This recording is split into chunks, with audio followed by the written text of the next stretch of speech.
Ooh, okay.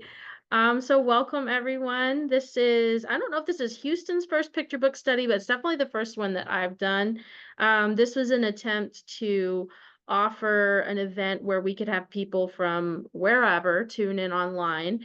And it was also an attempt to have authors and illustrators come together and to study different parts of a book and take a look at like why it works and hopefully fingers crossed to see what kind of elements you can learn from and incorporate into your work. I've tried to make this balance it to be like presenting but also like discussion based, so feel free. I'll have times where I ask questions, so please jump in. They're not rhetorical. So let's move forward. Let me minimize y'all's beautiful faces. One sec. Okay, perfect. So title screen. Yay.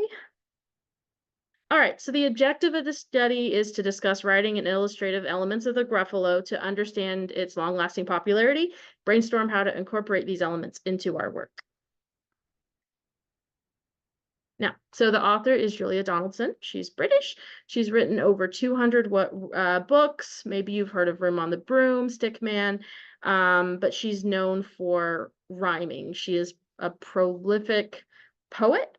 The illustrator for the book is, I'm going to try to say this right, Axel Scheffler. He's German. He's also illustrated over 200 books. That number probably feels similar because they've done a lot of those books together.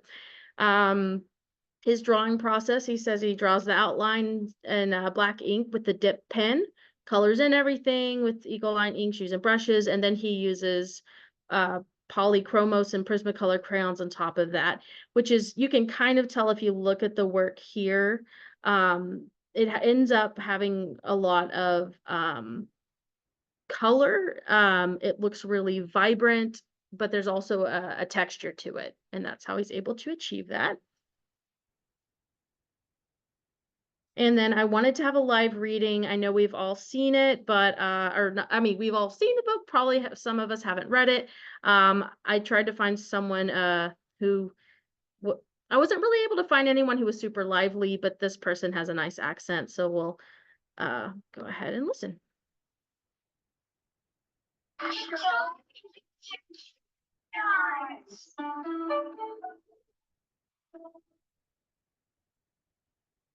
The Gruffalo by Julia Donaldson. A mouse took a stroll through the deep, dark wood.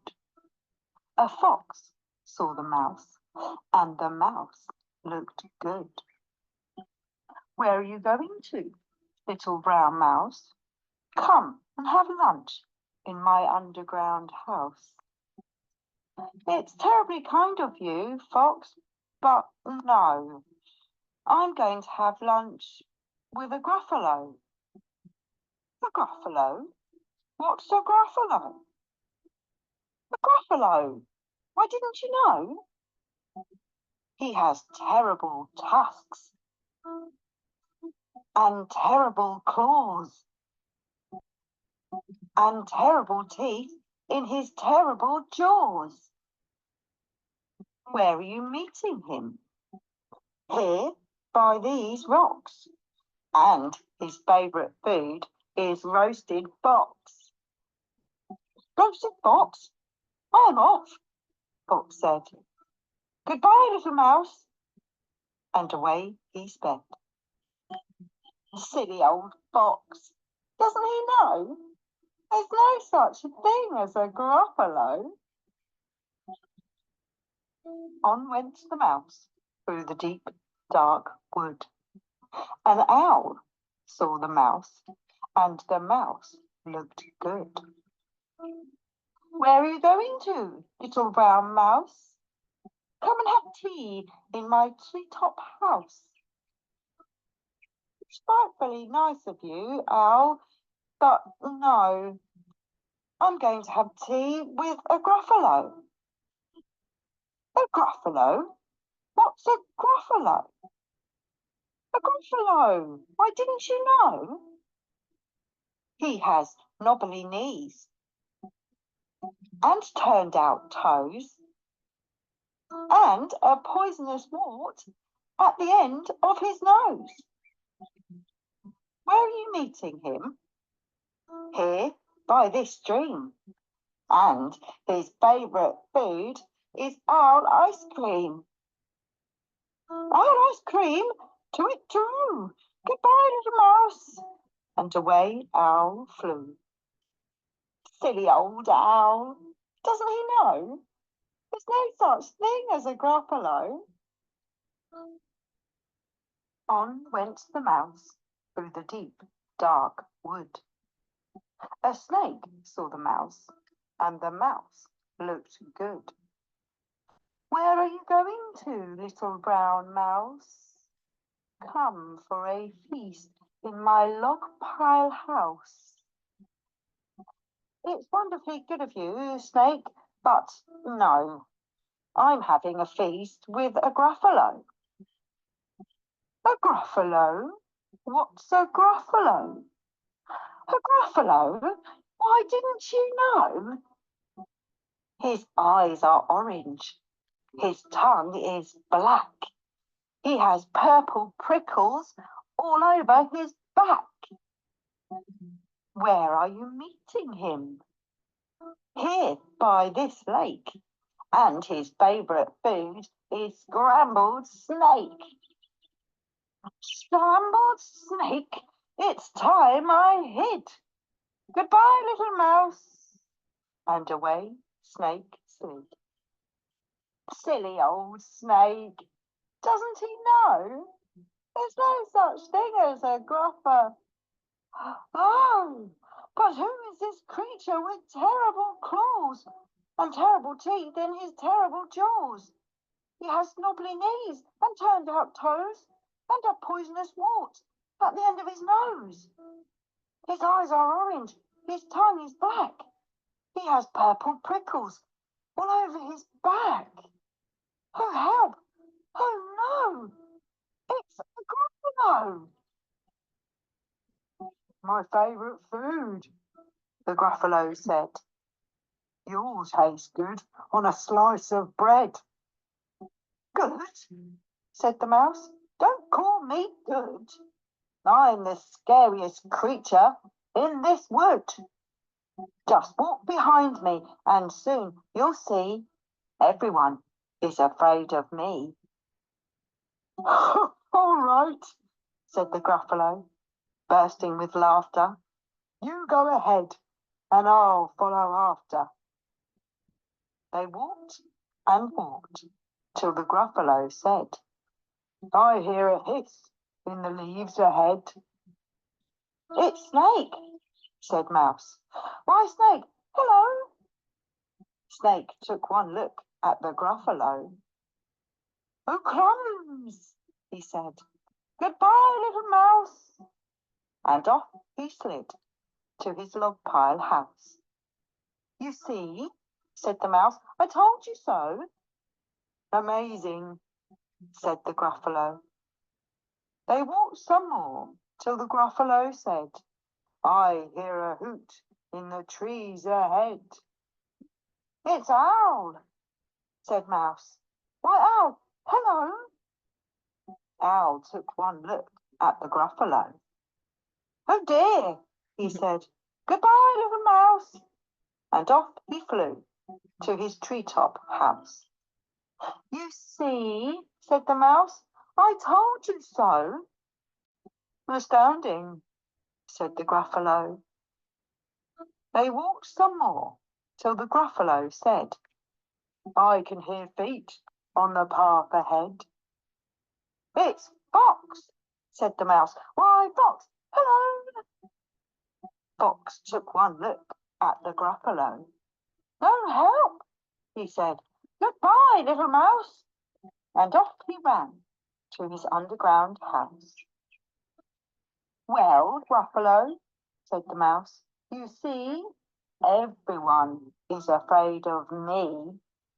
But now my tummy's beginning to rumble. My favourite food is Gruffalo crumble. Gruffalo crumble, the Gruffalo said. And quick as the wind, he turned and fled.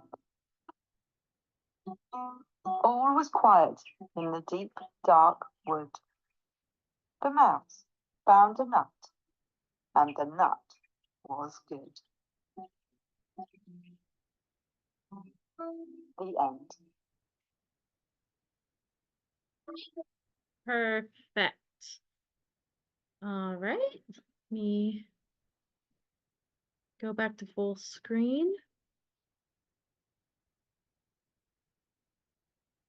All right. So is there anyone who that was their first time uh reading or listening to the book?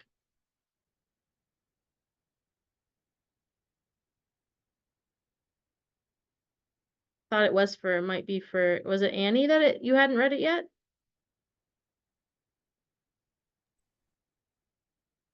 Oh, she's still muted. I was looking for the raised hand and I was raising my hand, but I forgot you closed the video and then I can't find anything. So yep, it was me. This was my first read. Perfect. What were your impressions? Was it kind of what you expected or? No, first of all, the things I noticed was it was so smooth, I forgot it was rhyming. Mm-hmm. Of course, it had the traditional repetition, which they always encourage. And everybody loves somebody outsmarting somebody, so that's a winner. But then I realized, wait a minute, in this day and age, are we allowed to encourage children to lie? Is this still something we could do? I don't know. But Good that question. was the whole of my thoughts. It was cute. Good questions. Um, let's see. So moving forward, I had some questions. So Maria was here before. I said that I'll be asking questions. They're not rhetorical. I'd like people to chime in. So what do we oh, first off, the book was released like 25 years ago. It does not feel that like it's been out that long. It still feels new to me. I thought it was maybe 10 years old, but no, 25. What do we think the target age range is? And feel free to unmute and chime in. Me, I was thinking the target age range is probably like 6 to 8. Okay. Anybody else? I was going to say 5 to 8, and I thought, wait, no, because you can start reading so much earlier. Okay. And I have the answers on the next slide. What about page count? How many pages do it's a little tricky on the video because they split some of the pages up, but do we think it's the standard 32 or do we think it might be something a little different? That's right. It read fast like 32, but I thought I remembered you saying it was long. So I'm very confused what the answer is. What about the word count? Where do we feel like it is? Oops, Kevin. It feels like more than 500 to me. Fair. Okay, so it feels like 500 Mhm. plus. Excellent. So next slide here. So the age range listed is actually 3 to 7, which I found surprising that it went down to 3, kind of given some of the themes. The page count is 32, and then the word count, it said around 687. Okay. It doesn't feel that to me it felt closer to 500, but it's so smooth that it once you read it again and look, you're like, okay, there are a lot of words there. Okay, so I wanted to break that down a little bit. So the target age range here is a little bit longer than I think is a little bit wider. I saw some quotes online from the author that said like 3 to 5 year olds will appreciate like the elements of surprise and repetition, but 7 year olds will like the rhyme and rhythm of the text and like the stories like hyperbole, like how dramatic the mouse is being. And they'll catch on to the fact that the mouse is making up what the Gruffalo is. And then the payoff at the end, like, oh, it was real and he doesn't know it. And now he's got to figure out how to talk himself out of, an even bigger situation. A lot of times it is good to narrow down your age for your book, I think, because 3 year olds might not like what 7 year olds like. But this is one of the cases where there's enough elements that it really works for that wider age range. Because you hear that younger children like to read about characters their own age. The great thing about animals is you don't have to make them look a certain age, and so that's kind of a way to kind of work around it.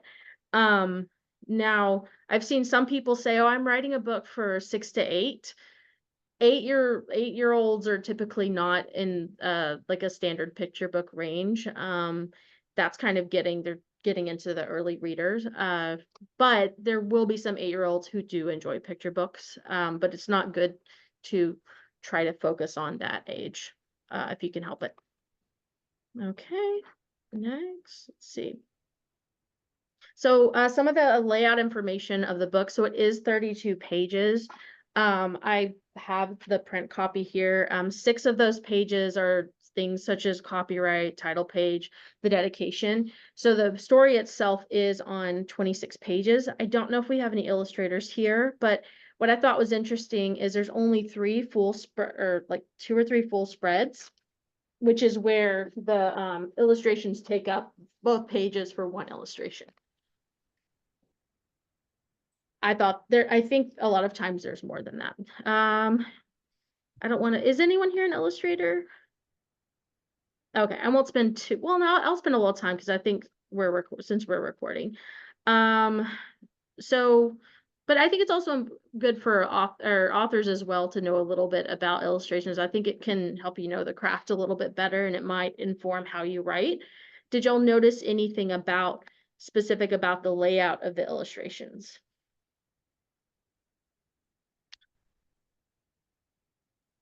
The YouTube video made it kind of harder to notice. But let me May I chime in? yes, please. Because I do have a book. Good. What I like about the illustration is, first of all, I appreciate the illustrator giving us as much background in a lot of the illustrations, and they also gave us depth. Which, if you turn to the page with this one, for example, with the owl, and then you have the lake, you got the trees, you got the rocks. It just seems like, and then you got the white in the sky. It just feels like the forest is deep, like you're going deep into the forest. And so I also like the fact that he gave us a lot of texture in a lot of these illustrations. So like as far as the trees and everything, there's like little nodules and knots in the trees along with the grains that's in the wood itself.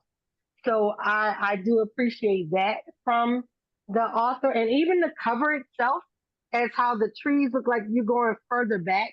So it had that feeling that you were traveling as the reader, along with the mouse, which was actually really good. So I appreciate that from the illustrator.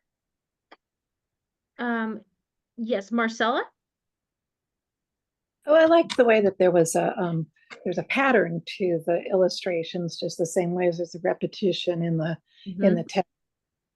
So things are presented with a big page and then little samplets of what the Gruffalo looks like, and then the one where the animals are surprised and run away, and then it kind of repeats again with the next day. Yeah.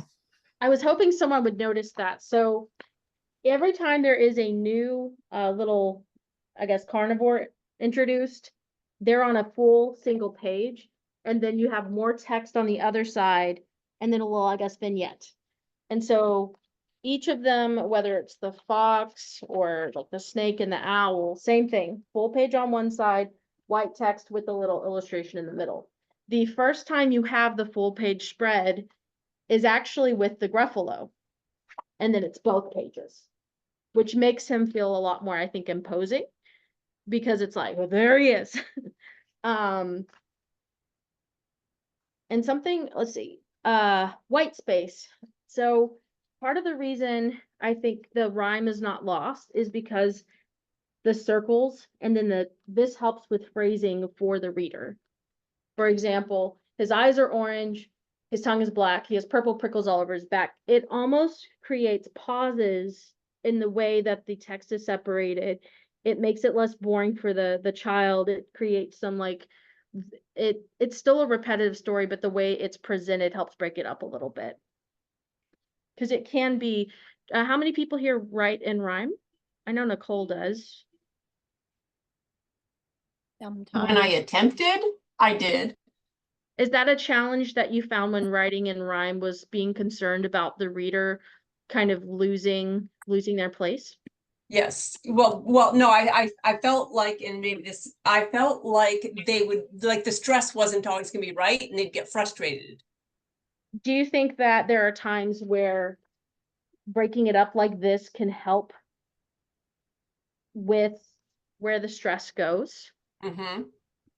And that's a tool because sometimes the way like page turns are a form of punctuation, and then also how you present the text in the illustration almost becomes an additional form of kind of sneaky punctuation.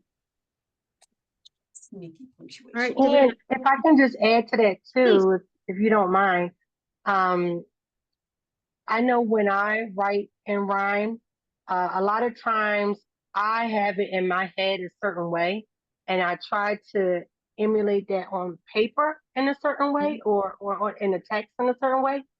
And I want the reader to read it like I wrote it. Right.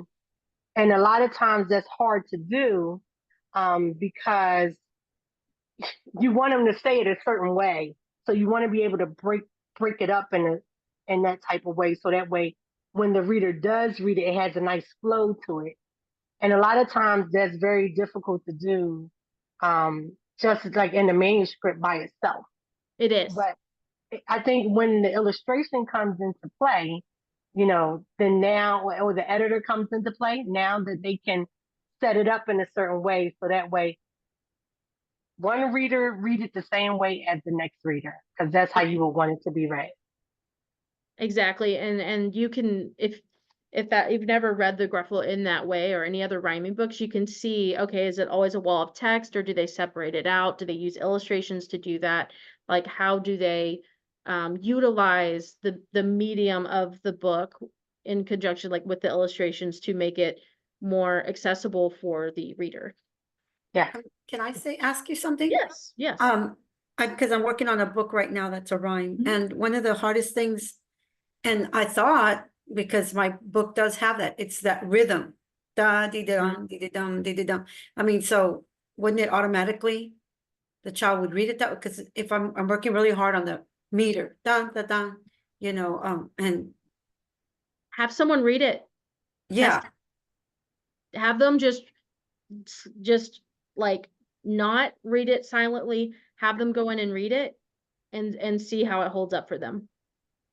yeah, which I've written it like 100 times because of that. I've had people Mhm. read it and then, but again, where the stress is, where the stress is not. So So what you now could it's got a rhythm. I mean, that's what I'm saying. you So could make a dummy with it, not even I'm have the trying, illustrations on there, but like print it off and spread out the text how you think it might be spread out, and then have them read it without the illustrations in there, and just see if you can utilize if it's easier for them to find those points in the rhyme. Because that might be because I could see myself getting lost if it's just like a block of the manuscript, but I would try again and see if it holds up a little bit better. Because it might be like perfect rhyming, but having it in a block might be a little more difficult for the person to hold on to the rhyme. Can I share a problem I had when I tried to Yeah. rhyme? Please. And I don't know that I've actually gotten over this yet, so I'm just going to put this out as a problem. So I would do the whole, it came to town, it went round. And I'm like, oh, look, each is 4 syllables. But Mhm. okay, so that time I got away with it. But you know, when you do that, sometimes what's happening is you've got a high and then a low. It came to town, but the next one happens to be a low and then a high. And do you I know there's a word for this and I haven't memorized it for when you've got like the meter, whether you've got the stress on the front or the back end of a word. Right. A lot of times that's like I would have the right syllables, but the stress on the words would fall in wrong. I'll That be is correct. honest and I'll be vulnerable here. I wrote a rhyming manuscript and I had to table it because I don't have the skill to write it the way I want to, and I can't figure out how. So, and I'm not sure. I'm not sure how to. Um, have you had people read it out loud to see if they're staying like on track with the rhyme, or is it just you know that it's difficult? No, I had them read out loud, and that's how I know that Okay, even my syllables were right, the weight of the words was wrong.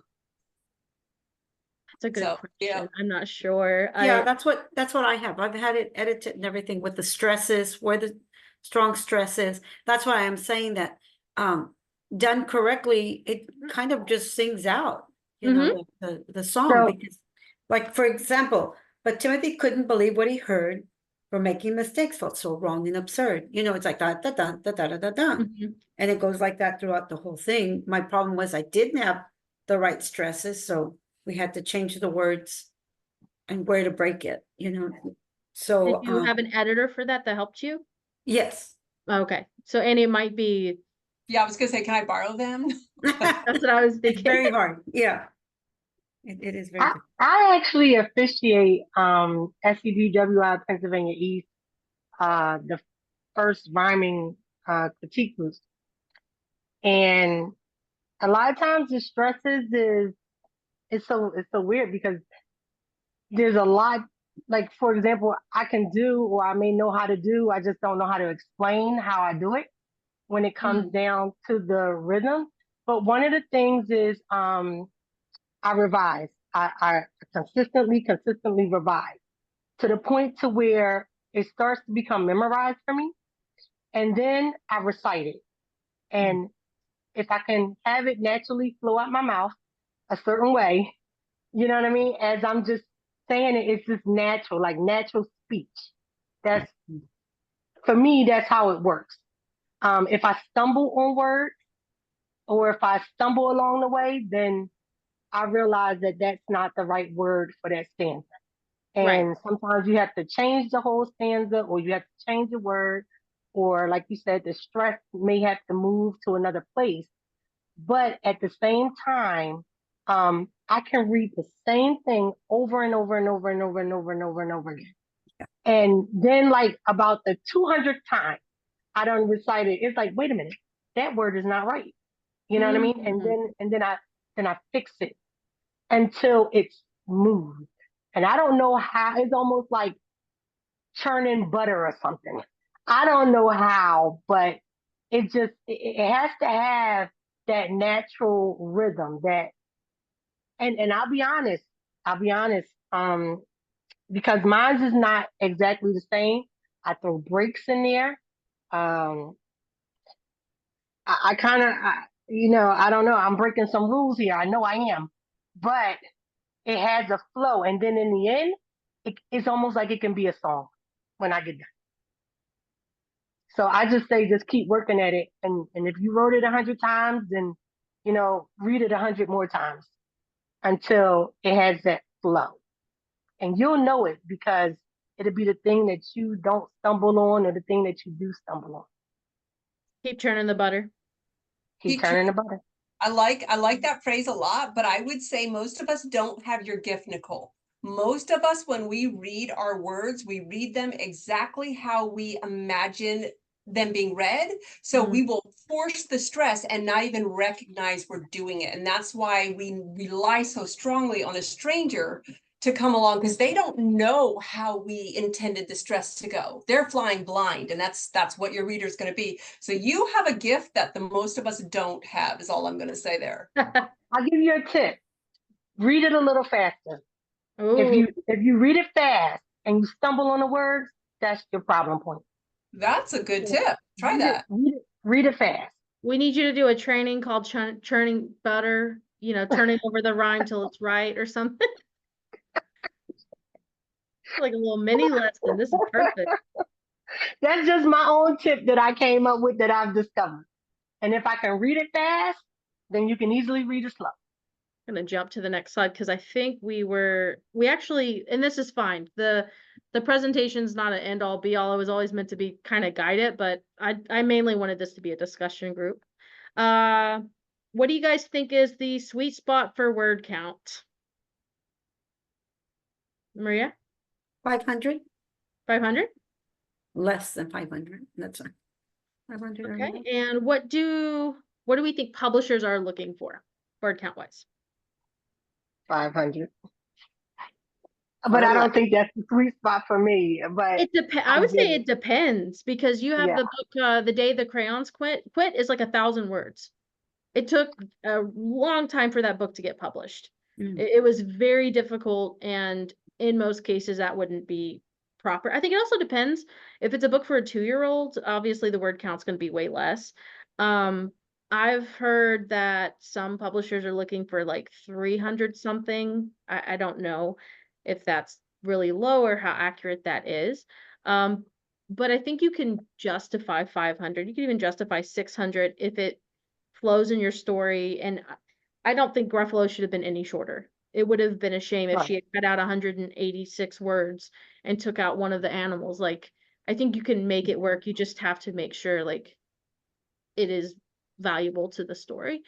And how long? Okay. How many people here, I'm not, are parents or have children, grandchildren? Grandchildren. So if you can step out of the writer shoes and think about being an exhausted parent, how long of a book is that tired parent going to reach for? Like, oh, please don't choose that book. Please don't choose that book. I'm sure all of you guys have that book in mind. The kids loved it, but my goodness, that thing was 1,000 words, even if it was maybe 500. I think it's important to remember the parents as well. With a book like this, it works because eventually you can begin to kind of memorize it and it's easy to say and it flows through. But I think it's good to remember the people that will be reading the book out loud when we're writing it. What, Annie? You good? No, I'm so sorry. I realize there's a wasp I need to help outside, so I'll be Okay. back. No help the wasp. What was the book for you guys that y'all were like, oh Lord, please don't, that's so long. What was y'all's, oh, that's long book for y'all's kids? Was there one that you just were like, ugh? I think that, you know, that I have grandchildren, so they love the Disney, you know, anything that's like the princess and it's all, and it has all these lines and it's just like, oh my gosh, I skip through a lot of the sentences and so, okay, at the end, they're happily ever after at the end because it's bedtime, they're tired, I'm Mhm. tired, you know, and Yeah. it was like over 1,000 words, you know, it's like, okay, why did you have to choose that book? But a lot of those books that are, you know, that are storybooks are longer. Yeah. Right. And I mean, there's nothing wrong, like, because books need to get longer as kids age, right? And Yeah. I'm not saying that's bad. Obviously, we get to adult-sized novels eventually, as we grow up. But I've seen people like I left all the Facebook groups because I was like, ugh, that are like, I wrote a 1,000-word rhyming poem about my old dog. And I was like, good luck with that, because someone's not gonna. I feel like this is the threshold about word count for a rhyming book. Would y'all say any longer than this is probably too long? It's Yeah. too long. It will be too It's too long. Okay. Awesome. So let's go. I think we've covered a lot of the next slide because it has to do with talk rhyme. But this is a quote from an article from The Guardian, from the author. She said, picture books are not like a novel. They're really a bit more like a song because they're short. The structure becomes very important. Um, I don't know a lot about rhyming, but many of her books center on a refrain, which will dictate the meter. And then if it's going to rhyme, it's just terribly important that there's some repeated phrase, some sort of chorusy bit. And she said she came up with the name Gruffalo because it rhymed with "didn't you know?" Just so happened to. Okay, perfect. Let's move I forward. love how you can make up words too. Oh, yes. Like in early readers, you have to be very Mhm. careful because the kids are, you don't want them tripping on a word because they're still learning to read. In picture books, you can kind of presume that there's a parent there a lot of the time. So you can razzmatazz. You have a little more freedom than the level readers do. Okay. Does anyone think that publishers hate rhyme? Because I've seen people say that online. Do you think there is something just against it? Well, They hate bad rhyme. I Go have ahead. right now an agent that's interested in one of my stories, but she feels that it's going to be very hard to Mhm. get someone because it rhymes. And it was like, that's discouraging. You know, she goes, I'm gonna look, you know, but it is a rhyme and they're not looking for rhymes right now. That's what she told me. There's still space for it though, because I don't know if you notice, like, children love songs, Yes. children love rhyming. And as a I teacher, it helped them Mhm. fluency, It does, and it's awesome an important fluency. part of language development is learning about rhyming. Um, Mm. I think what happens though is a lot of people think of rhyming as the default for picture books. Mm. And I don't think it is. And I think there are some stories that people write rhyming that would do better without. Have y'all ever read like a picture book dummy or something and just kind of thought like, I think this doesn't need to rhyme. You don't want to say that because someone's put a lot of work into it. Have you ever had that experience? Yes, I have. Hmm. And I hate to say it, but some books I read and I'm like, why did they write it like this? Why didn't they just say this instead? Because this would have flowed better, you know? And you hate to do that with someone else's work, but at the same time, Hmm. you know, uh I'm told that they don't, a lot of publishers don't like bad rhyme. That's the Yes, problem. You know what I yes, mean? And I agree. so when you have that, it's almost like the apple that spoils the bunch, in my opinion. I hate to say it, but and like you said, it is somebody's work, but at the same time, then you got all these publishers and agents is like, I don't want rhyme, I don't want rhyme, and it's just like, it's a lot of times you have to. It's already bad and hard trying to get an agent, but then now you got all these people that says no rhyme or no talking animals, and then it's like, oh, my pool is getting smaller and smaller here. What? And it's just tougher. No, that's how we end up with this. I know, but I mean, if you go through like say manuscript wish lists and stuff, you have a lot of agents that doesn't want that. Trust me, I got a very small list that I can submit to. It's not a lot out there. Nicole, how do So, you choose when to rhyme? Is rhyming your default, or do you like look at an idea and project and do you justify to yourself why this needs to rhyme and this is why? okay, that's a very good question. So I only wrote one book that wasn't rhyme, Okay. and all my other books and poems and stuff like that is rhyme. And it's funny because I started rhyming, and then have you ever heard of the Rhyme Doctors I believe with so. Patricia Cole? Hmm. There's two other women that's involved. And so I took a webinar with her, and she gave all this wonderful, great reasoning on why rhyme is important for children. And then I wrote her off the side like months later saying, hey, kind of got like an uphill battle going here with this whole rhyme thing. So I don't know. I just felt like I need to talk to somebody that does rhyme all the time. And she gave some wonderful explanation on why rhyme is important. And then she also mentioned that, like I said before, a lot of publishers and stuff, they don't like bad rhyme. That's the problem. And it's hard because it's literally like you're trying to keep the rhyme alive. And unfortunately, you got a lot of people that's like throwing salt on a slug, you know? But at the same time, it's something that, in my opinion, that's needed. So I I won't go away from rhyme. Rhyme is something that I am dedicated to doing and something that I would definitely stay with. So Did for I you, answer your you're question? more of like you're not a writer who rhymes, you're like a poet that writes children's books. Is that No, kind of I am a rhyme writer. how Trust me, I am a rhyme writer, rhyme and writer? I am a rhyme writer. That's what I call myself.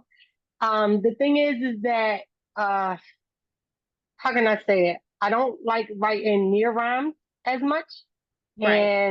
and so I mean there might be an S or something on the end, but other than that, no, I'm writing rhymes, and I'm very descriptive in my writing as well, and I also try to find other words than like cat, hat, bat. You know what I mean?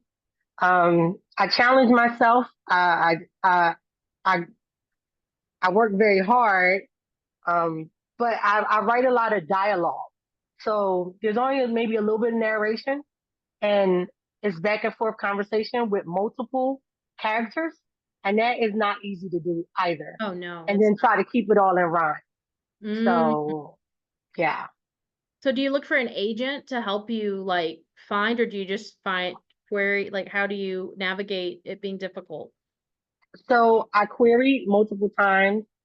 I'm in different writing groups and everything else. Hmm. I got some feedback, but I haven't gotten an agent yet, which is unfortunate right now. So what I was told in the very beginning when I started writing is that during them times when you don't have an agent or anything, keep writing. Okay. And so now, like I just wrote 2 books Saturday. So I think about now I got about a little bit over 20 pieces. Okay. So I'm just going to keep writing until a door opens up. And you mentioned earlier a rhyming critique group. Is that something that's in person or that y'all do online? No, we do online. So it's I have 4 partners. Okay. Um, Patricia told she advised in her webinar that if you don't have a soul rhyme um, critique group, sometimes it's hard for other people to critique the rhyme. You know what I mean? And I had in my other critique group, I had a critique partner that said, Nicole, I don't know if I'm critiquing you correctly. Okay. So it is very helpful to have like-minded people together in the same group that can help you now instead of you being critiqued by like one other rhymer is like you now critiqued by like including yourself, 4 people or more, or 3 people, however it is, but it makes you that much stronger when you're working together.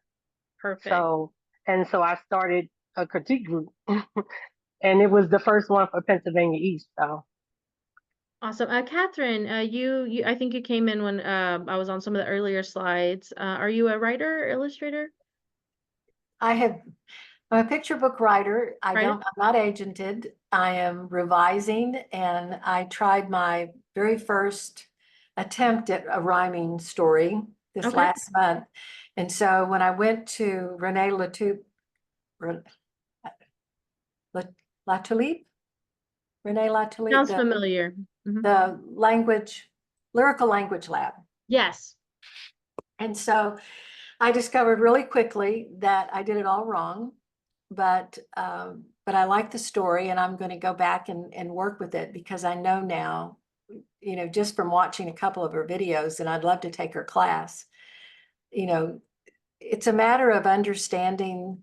You have to understand meter and beats and rhyme to do it well. And when the earlier question was, do publishers hate rhyme?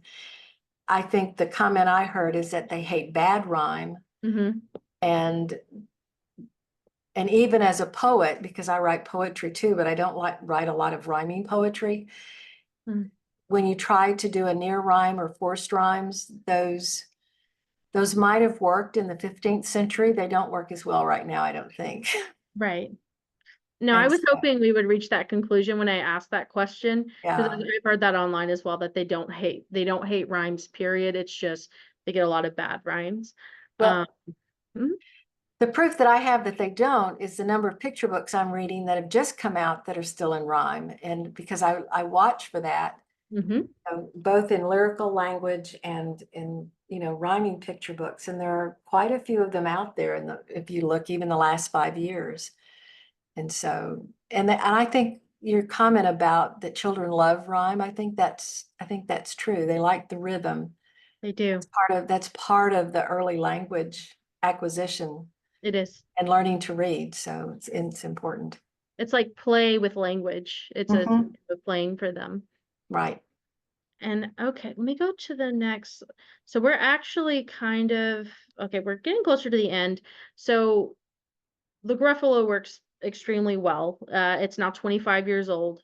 So why is it aging so well? I think we've covered that it's fun to read out loud Terrible Teeth and His Terrible Jaws. Parents can feel, I think, very successful in reading it. They can it's easy to do the different voices, like the snake has a lot of in it.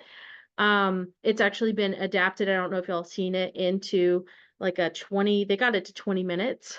One of the things I noticed is that whenever different characters are speaking, the mouse speaks in a normal font, and then the other characters speak in italics. And so that's one of the things, it's very subtle, but it makes it a lot easier to read and know who's reading. And I didn't notice that, and I've read it out loud a lot until I was studying it before. I think I mentioned the one pagers to introduce carnivores, and I mentioned the full spread earlier. Why do y'all think it works well? Like, why has this been so popular, and why does it sell so well? Margaret, what do you think? Oh, hold on. Give me a sec. Did I ask well? There. I'm trying to push ask to unmute, Margaret. There you go. I found it. I was trying to unmute, it wouldn't let me, but I like this one because even on the kind of repetition parts where like the mouse is describing the Gruffalo, it's not the same. His Right. description is different each time. I find when it's the same each time, I get really bored, but maybe kids like it the same, but it bores me. So I don't know. That's fair. one of the reasons I liked this one. But rhyming is just super confusing to me because I've heard, oh, you have to have perfect meter. But all the books I read that are published, I am really hard pressed to find many that do have perfect meter. They all have little variations and stuff. And I'm like, okay, well, how do you know when that's okay? And I don't know. And sometimes the ones that are published recently, even I read them and I'm like, the story kind of suffers because you're forcing it into a rhyme. And Right. yeah, so I don't know. I have about 30 stories, but only 2 of them rhyme. And well, I haven't found an agent with any of them yet, but I prefer not rhyming, but I can rhyme. But, I don't know. It's just confusing because one lady said, oh, rhyme needs to be fresh. And I'm like, okay, what the heck does that mean? How do you make it fresh? Like, does that mean a different rhyme scheme or what does that mean? Fridge. Yeah, I don't know what that means. Maria, I saw you nodding while Margaret was speaking. What you seem to connect with something she said. Yeah, there are some stories that I think, wow, well, it didn't have that little beat all the way through it, And there's like one of my favorites is Giraffes Can't Dance. And it's a Yeah. rhyme and it's beautiful, but there's some things that's like almost read rather than, that beat or it did look right, nice, it rhymes. But I don't know sometimes if the beat follows through. And then to me, it seems like a lot of wording, letter. I don't know what the word count is. But it worked. But it's a beautiful, book and it's fun to read. One of the things that Renee Latoulique talked about in a couple of the videos that I watched, because you can find her on YouTube, and so she's got some free videos. But there's one that's a webinar that she provided for another group. But she talks about when it's appropriate to break the rules or to break the beat. And some of those are when you really want to emphasize something, or you need to, and you want to occasionally break the pattern enough so that it's not so repetitive that it becomes boring and almost too sing-songy. Right. So she goes through that too, which I thought was interesting. And the examples that she gave are examples that I know poets use to make poems, to either push the story forward or to push the language forward or for emphasis. And so there are times, so some of that, when you say it's perfect rhyme, there's probably not any picture book that's going to be exactly perfect, because a good poet is going to break those rules to be able to keep the interest of the story that they're telling, and even in a poem. And I would think that a picture book would be the same. Because it brings a little novelty. Because when you break the pattern, that can be something that's interesting for the reader, especially if it's paired with an interesting, like illustrative, like Right. element as well. And even Nell Cross Beckerman, who writes very lyrical, most of hers is not in rhyme, but she uses lots of alliteration, consonants, and all of those all those tools. Mhm. And she will break things purposefully for emphasis or to stop, to slow you down or speed you up or to get the reader's attention. And it's very intentional.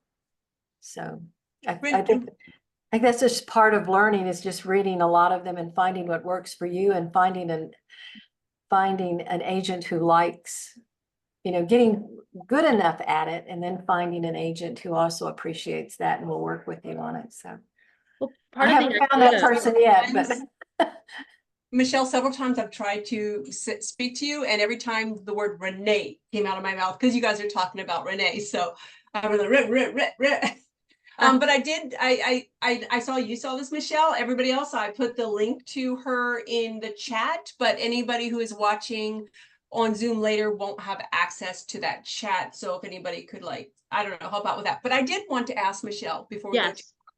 one thing Margaret said that reminded me of a conversation you and I had about rhyming, and what makes a bad rhyme besides meter and rhythm is the fact that the rhyme is not the story. And so repeat what you told me then, because that was brilliant. I mean, to me, it was an eye opener. So I'm gonna try to remember, this was just Saturday, so I'm gonna reach back, really far here. I was thinking about if I made, because I don't rhyme very well, but rhyming I feel like will add word count, right? And I think when you rhyme, it's easier to do telling instead of showing. And I think it can sometimes rob the opportunity for the illustrator to have different elements in there.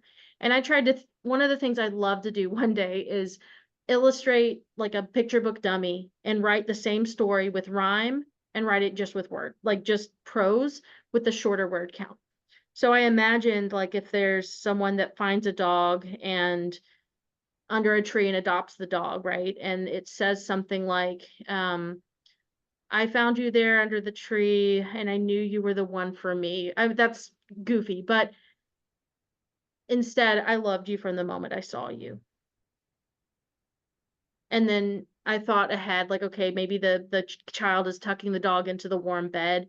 Like, oh, I keep you safe and warm and whatever from all harm, instead of you're safe with me. I think sometimes with rhyme, that's why you need to be very specific.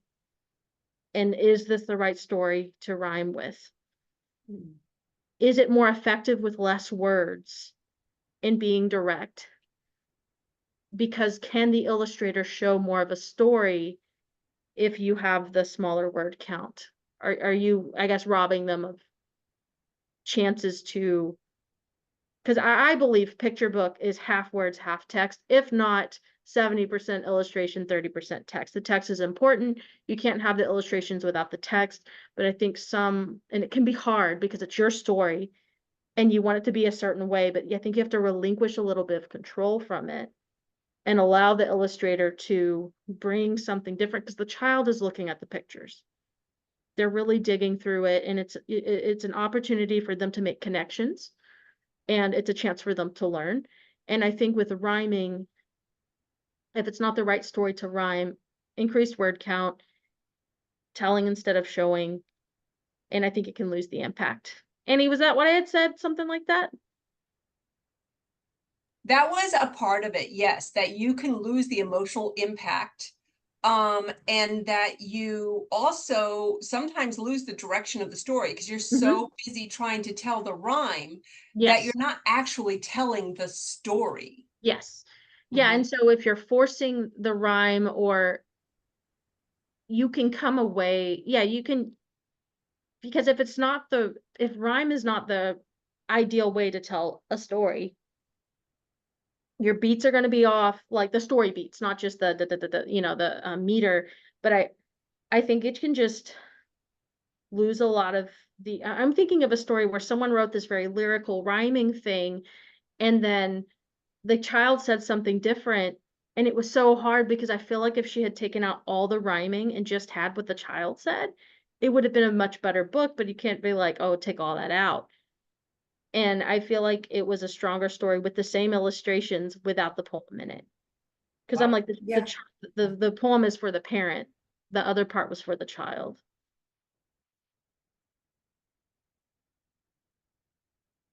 But you can't say that, like, oh, take all this out. But I think that it's fun to rhyme, and poetry is fun. And I think that part of us, when we're writing, you connect to your younger self, and your younger self loved rhyme. But it's like a toolbox. Like a hammer is great, but you don't always need the hammer.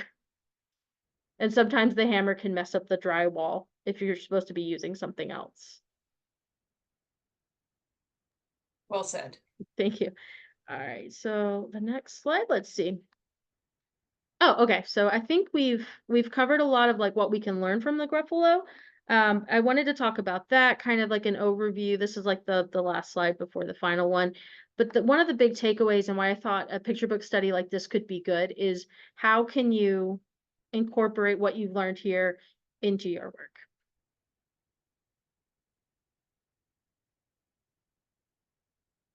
I guess I could start. I draw and then I try to write. I loved how much white space this has. I think I feel like it's daunting to imagine needing to fill up so many spreads and having so much color. And if you look at the colors actually aren't that interesting in this. Like the color palette is pretty standard with it. And so I think I'm overcomplicating things. And I I just thought about how, I don't know, the little this is great. And I want to start adding more like vignettes when I think of like illustrations. Yeah, I do love how he put a lot into a scene without making it too busy. And I think that white space did help take out too much of the busy. But I also really like, as you were pointing out, the little circles. That's what I got. What I'm walking away from this is sometimes even when I'm putting my manuscript out and I'm saying, well, this is how I want you to read it. I forget that that's how you do it with poetry. Sometimes you break up a line just so that they can see where the rhythm is. And if I were to take groups and not have it all in one together stanza, one complete stanza, if I were to break it up, that might just help. I mean, it doesn't make up for a bad rhyme, but it could help.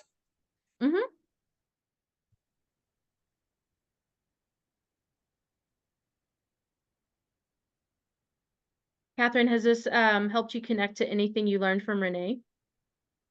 Well, I think what I have been impressed with and what I've been trying to really incorporate in my current writing from reading, just trying to read as many picture books as I can get from the library and squeeze in and typing them out, is the importance of simplicity and filling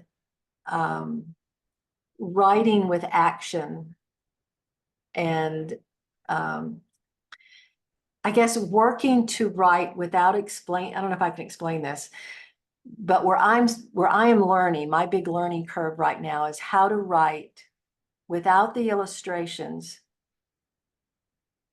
and not describing what would be in the illustration. So not putting in the backstory, but being able to write in such a way that an illustrator can come and really put their signature on that story. And but I've given enough that they have an idea of what I envisioned, and then they have the opportunity to take that to another level and another step too. So, and that's not an easy thing to do. It's not, and for me. Yeah, I think that's why a lot of publishers are looking for the author illustrator combo. People are like, oh, it's because it's two people. I was like, I think it's also that it cuts the word count down significantly. I mean, look at like, I want my hat back. That word count is tiny, but there's so much going on, but the illustrations are simple. And that's a story where the reader feels kind of smart because they know something the character doesn't. Have you ever tried writing down maybe what's happening in the parentheses and then going back and then so telling, not with the intention of it being part of your manuscript, just so you Right. can hold it, and then above there, what you want to put, just as a filler for maybe the illustration. I don't know if Oh, that is yeah. bad advice. What I've learned to do is just to write it And then I go back and I just pull those pieces out and just, I keep that draft so I know What's happening. what's happening in That's the good. story. But sometimes what I'm learning is that when you take it to a critique group, it becomes difficult because now you've pulled it out. You've pulled so much out that it's hard for them. But then I think about what I've learned about when you query and you're sending it to an agent, if they can't, you've got to be able to, they've got to have something that's engaging. Mm-hmm. And so I think it is just a very nuanced skill and one that you just have to learn and practice to be able to write as succinctly and clearly for a picture book that's different from any other kind of writing. Right. Actually, Michelle, I did want to take what you just said and try that out with the one that I've given up on. I think what I want to, because that's one of the weaknesses I have too, is that I will overwrite. And so basically I'm doing the illustrator's job for them. So what if I did that? What if I went ahead and said, well, this is the visual the illustrator will do. I can take those words out. That actually might help me a lot. Yeah, we're holding our old draft on, in case we went too far, but yeah, that could help a lot. But author illustrators are doing that. They're just doing it in their head or on paper. And since I am only one, I have to do that little trick that I just kind of heard you say. Yeah, when you read it, just grab a highlighter when you're reading your manuscript and be like, is this something the illustration will show? And just highlight it and then take it out. And then if it's really necessary, because Margaret and I, we did a critique group at the beginning of the month, and there was something that she had gotten it down, not Margaret, but the other person had gotten it down to a really small word count, but we didn't know something was happening. And so she did have to put a note in there just for our understanding. So sometimes you might need to do that, like a note for the reader, just so they don't get completely lost. Can I ask Nicole a question? Nicole, when you're writing in rhyme, are you, when you're writing a picture book, how do you handle this? Or are you an illustrator also? No, I'm not an illustrator. I wish I was, because a lot of times when I write the story, most of my stories I have to know, I guess, in my mind where the story is going. So I have to be able to know the ending. And a lot of times I write the beginning and then the middle I can fill in. Because that way I know where the story starts and where I got to get the story to end it. So that's my own way of doing things. But at the same time, when I'm writing it, I wish I was an illustrator because I can see exactly how I want it. You know what I mean? Like it's almost like I picture it in my mind and then I write it down. So it's funny because a lot of times I get a lot of my my thought and how I'm gonna do it when I go to sleep. And I usually wake up. And when I wake up, I have an idea of which direction I need that book to go in. And then I get to writing. So the last book I wrote that I've been working on, it's nicely polished. And that's only a 3-day book. The one that I did that was real big, not the one that I wrote on Saturday, but the one before that took me 3 days. And I'm telling you, it's very, very polished. When I submitted it off to 3 different groups, and they couldn't believe I wrote it in 3 days. Neither could I. But at the same time, I think as you write more and more rhyme, you get more of your voice. You know what your writing style winds up being once you figure out what that style is. And then it may not be as difficult to write your story, especially if you already have your story in mind of what it's actually going to be, what it's going to be about. Some people they lay it out. They take the sheets and they write it all. And me, let me tell you something. I break all the rules. The rules, I can't fit inside the mold of the rules of rhyme. I really can't. So what I feel like I'm doing is I'm creating something. I'm creating my own way, my own path. that's why when I do a lot of my rhymes, I have breaks in them. And just like I can't remember, I apologize, but someone did mention it before. Whether you want to slow the reader up, whether you want to, I mean, slow them down or speed them up, or prepare them. Like maybe I might be introducing a new character, so I need to slow them down. You know what I mean? I need to throw in a break, to throw, to kind of like disrupt the flow of the rhyme, and that it's all done intentionally. So a lot of the people that's in my critique groups now, if they're writing or something, they may say, "Hey, do in the code, do throw a break in that part, and then slow the reader down." You know what I mean? It all depends on what you're using it for. So I felt like I've created my own style, and I would encourage anybody else to pretty much do that.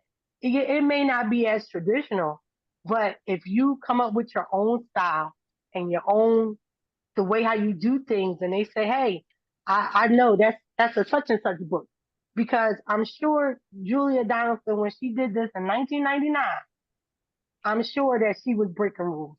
Mm-hmm. Oh yeah. Just Yeah, the implication of animals eating other animals, I think sometimes people have contention on that. right. It happens so many times. He's just right. escaping death repeatedly. And what do we call people that's like that? We call them trendsetters. You know what I Mm-hmm. mean? They make the way. They make the way for the rest of us. So I mean, because I know some people, they said like, like, oh, perfect meter and all that. You got to do what feels right. And you know what? Right away, I did not come up with it. My husband said, "Hey, I think that you're creating something here that's a little different. It's still under rhyme, but it's the way how I do the rhyme. You know what I mean?" So sometimes they say like, "Oh, you want to, get yourself established before you break the rules," but I'm sorry, I'm breaking rules now. So All right. Marcella, I didn't know if you wanted to, if you had any reflections, or I didn't want to put you on the spot, but Oh, I guess one of my thoughts of, well, a couple of things. One is when you were talking about the illustrations and how they just had kind of an average palette. I think that actually might be part of the longevity, is that it doesn't have the stamp of the colors of a certain era or a certain style. It just looks like, generic child illustrations, good point. to some degree, and the other is it reads like a fable, like a story that's been out there maybe, um, and and I think that also kind of adds to the kind of longevity and kind of the interest both for parents and for kids to to read it. That's excellent. Is there anything you take away that relates to any projects that you're working on or you want to work on? Um, Maybe a little bit of the repetition, some of the things that other people were talking about in terms of thinking about what's illustrated and what's, whether things have to be described. I Mm-hmm. think for picture books, I kind of had a little bit of a feeling for that, but you never know. No, To for really sure. executing what you say, saying. Um, and yeah. You're right. This does not look like a Y2K book. That's a good point, because it came out like close to the millennium, and I think you're right that, thank you for saying that. That's a good point, that's why it's aged so well. Yeah. It doesn't, you're right. It doesn't have, and it's like a little guy who's, being clever and, um, and, but it doesn't take on issues Right. there. Yeah. There's no lesson here, right? Pardon? I said I don't feel like there's a lesson being taught here, and so often we're like, we have to teach a lesson, And and it's there just is there's survival. agency and self-sufficiency, right, There's but survival. it has that part to it, but right, there isn't some and he has a little bit of, there's a little bit of a character arc there, which people right, discuss whether you need that in a picture, but it's like, he kind of had a shtick, he kind of had his little thing he could do to fool everybody, and then all of a sudden in the middle he's sort of turned for like, what do I do now, but he still figures out something, and that's Yeah, there's themes, but there's not like I think sometimes we feel like we have to add these big elements to books, and I know that might be more of a thing now, but sometimes it can be a satisfying story with the twists and turns. Mhm. Yeah. And even though there's the threat of being eaten, nobody actually gets gobbled up. And even the way he defeats the monster is, not, it's not aggressive. It's That's all not clever. And I think that has, ongoing appeal. And absolutely. Maria or Margaret, did y'all want to say anything about any takeaways or any thoughts on like projects you have or coming up? I just thought it was fun because it didn't just end with the mouse outsmarting all the other animals, which I think could have been a good ending, but it went further and like, oh, there really is a Gruffalo, and then the Gruffalo wants to eat the mouse, and then he had to outsmart the mouse. So I guess it just says like, don't settle for the easy ending. Maybe look for more twists and stuff like that. So that's what I did mostly. I think that, like, I think Nicole said, everyone has their style of how they're going to rhyme.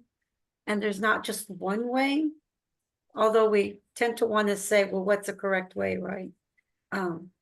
But what am I trying to say is that, yeah, it can go different ways of how you do the rhyme and the meter and all that.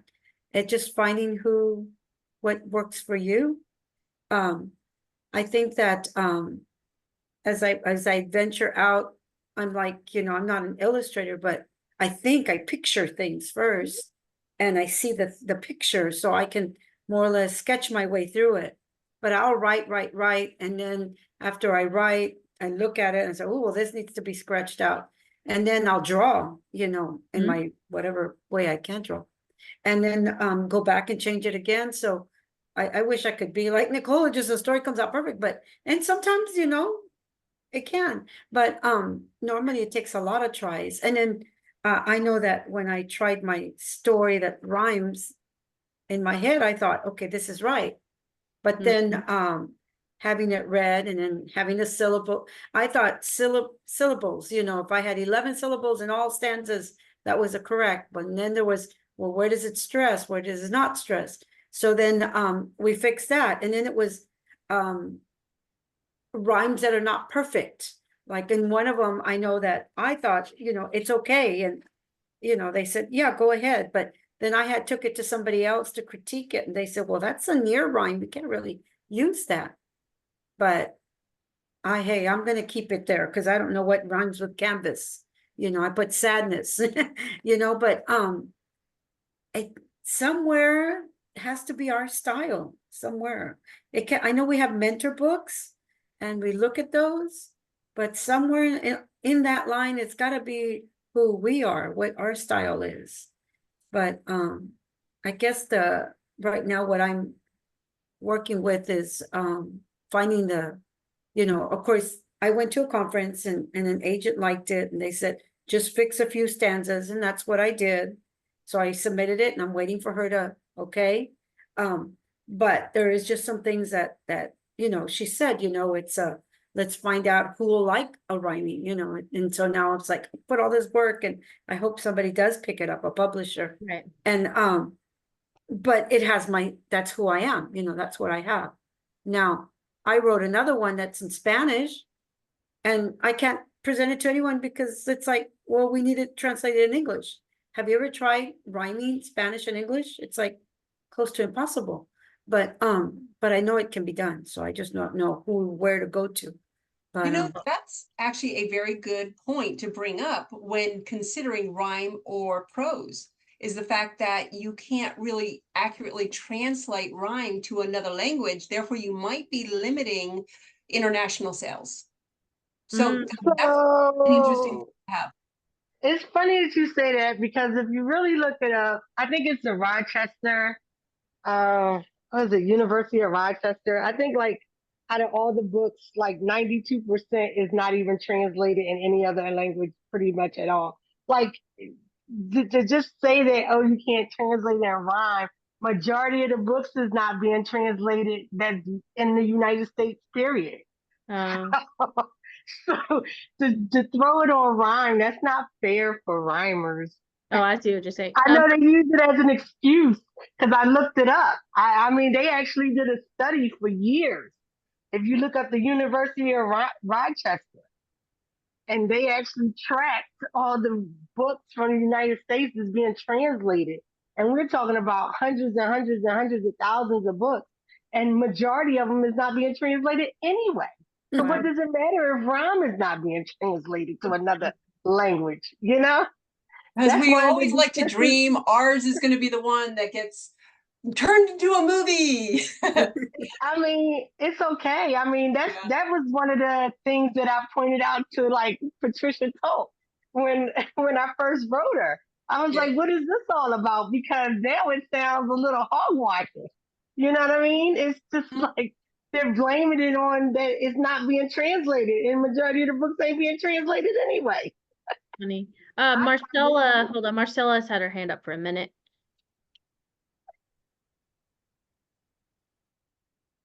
Did you have a comment? I didn't want to get too far away from what had you raising your hand. I have a question. I thought that, yeah, before it just automatically unmuted. Sorry. Well, I just wanted to know if Maria's aware that there's a translation group within in SCBWI, and I imagine that would be a great resource because the people that like to translate like the challenges of, you know, what all that means and brings, and it's really fun. You know, when you see what can, like how a story is told in two different languages and that it has to be told slightly different because of the rhyme. Mm-hmm. Sometimes it has to be done slightly different because of the expressions and the way we talk, and it's not going to come out the same. But it can be a little bit like the illustration adding to a story, that you bring in the translation, and it, you know, it has to be said slightly different, and it's Yeah, it's kind of fun. It's a fun thing, but yeah, there is a section that addresses that. Good, Yeah. thank you. I was thinking of the first part because it's a really short word count. It's and it's really cute, but do the English and then the back, you know how they'll flip in the back, it's the Spanish part. So that way it can be a little different. Oh, I don't know, that's my thought, because there is just some elements like that you say in English, it doesn't really mean the same in Spanish. So it's yeah. gonna be, the picture will look different because it's like a little whirlwind, Oh. and Spanish is, you know, just a different meaning for that. But I have a question with rhyming. Is there, I mean, you know, I use Grammarly. Thank you, Jesus, for Grammarly. But is there something that we can use that does count meter and rhyme and or whatever? Does anybody know of what No we can idea. use where you generate your thing and it says, oh, here's your errors, you know? Is there such a thing? I mean, that would be wonderful, right? No, not I that would I say know probably of. not, because of accents. Even regional accents will change. Sometimes I'm from Texas, where I'm from, like we do the long diphthongs and just I'm not aware of anything, and even if there were, it might be tricky depending on who's reading it and what their accent is. Yes, Okay. some people say lamp and some people say lamp. That was one of the best lines from a play I had watched. But actually, I thought I actually had seen such a thing, but maybe I just dreamed it was a No, there might be. Has anyone heard of Grammarly for? We'll look in. We can try. I don't know. That's a good idea, though. If someone made that, that'd be fantastic. It's almost like cheating now. Yeah, but at least it'll count your rhythm, you know, is it, okay, here's a stress, you know. I don't know, It's because you cheating. have to do word by word by word, but if you just put it all in there. Cheating if it rewrites it for you, but not if it just says, nope, fix that one. Yeah, a Right? checker, Maybe. yeah. Yeah, it's not like AI or anything that's spitting out a whole poem.